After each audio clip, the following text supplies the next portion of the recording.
What's up, you guys? My name is Miguel, giving you your daily dose of radiation. In today's video, we are covering when did you know, Miguel, that it was meant to be that you were an X-ray tech when you were going through the medical program. So I've always loved bones. Always. If it was up to me, I would be looking at dinosaur bones, but this is the best and the closest I got. But when I was in clinicals and I took my first chest X-ray, and then I looked at the guy who was certified tech, and I'm like, this is all I got to do? A 1-view chest X-ray? And he's like, yep. And then he showed me step by step how it's done. And then he's like, that's all you got to do. And I'm like, are you for real? Like 30 seconds worth of work, and then you can just bounce and you don't got to deal with none of the other stuff. I was like, you have my attention, sir. But anyways, like, even now with my lady who's a nurse and she does a bunch of stuff, and I'm like, I could never, because they do so much. And I'm like, I would rather just in and out 1 to 3 pictures, maybe 4.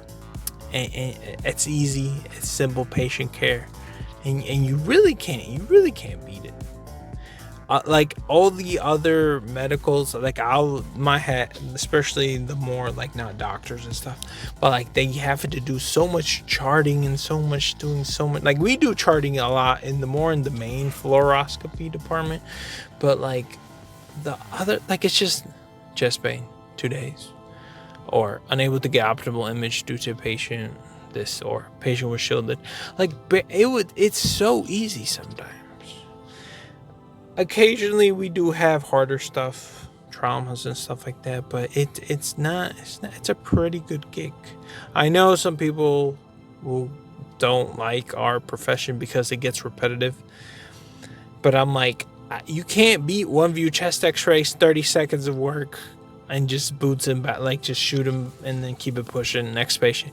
There's so many times I'll be up there doing my job and I'll see nurses struggling, or nurses doing all this documentation, and they'll be stressful and all this.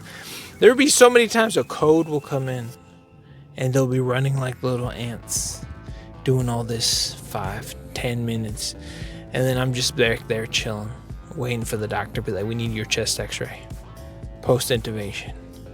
30 seconds, boom. And then the doctor's like, good, you can leave now. And I'll be like, look at my partner and be like, we saved someone's life. Like you can't beat it. Like even as a student, so many times we would do stuff and we would shoot the X-ray, and the patient would ask for stuff or do all this other stuff, and I would literally look at the tech and I'm like, do we have to do that? And he's like, no, you just do X-rays. Like, no. And I was like, you best believe my first day of clinicals, I was so hyped to come home to tell my parents that this job, like I got this, that it was the right choice for me. Like, not that I'm lazy, I'm like a super hardworking and I work ungodly amount of overtime. Like right now, I'm like picking up 26 night shifts, easy, cakewalk. But like it was literally just clinicals. The school, like if you go through the program, there was like no aspect of the actual schooling that I would like. It's besides like actually just looking at the bones, but all the other stuff, it was not as enjoyable. But it wasn't when I got in hands-on in clinicals. If you love that, then you're gonna love your job. You'll be good, because that's kind of what you do every single day. Once I saw what I did first day, even with the first X-ray I did, I remember I shot it and I was like, I can do this. Like, this is the right choice for me. Yeah, it's been with Miguel. We'll see you on the next one.